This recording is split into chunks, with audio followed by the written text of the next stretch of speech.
I made the decision to study Chinese when I was about 18, and I had an idea that if you knew Spanish and English and Chinese, you could have the world at your fingertips.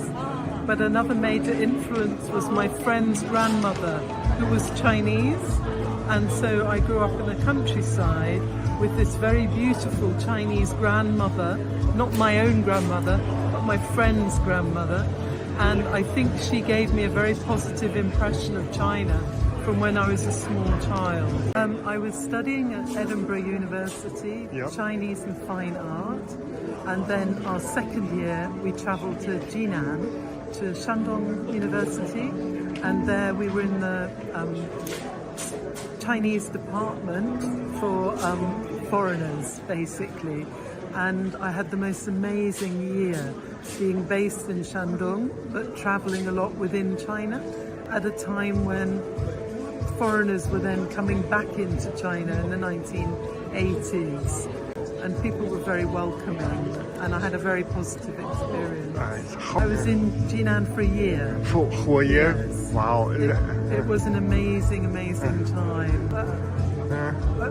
A truly wonderful experience.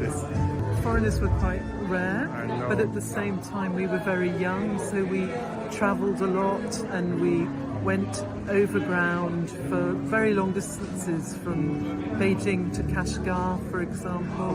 There were no planes, and from Jinan to Hainan Island, so we did a lot of travelling. But you know, China's a beautiful country and there's so much to see.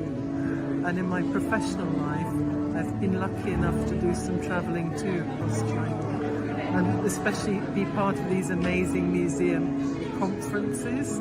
This M20 Plus in Shanghai has been an incredible experience, meeting colleagues from all over the world and seeing the remarkable things that you're doing at the Shanghai Museum and other museums around the country.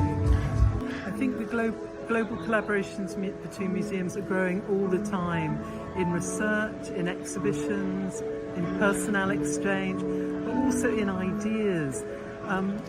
China has now built more than 6,000 museums across the country. That is a remarkable achievement, and we can learn an enormous amount from that outside China.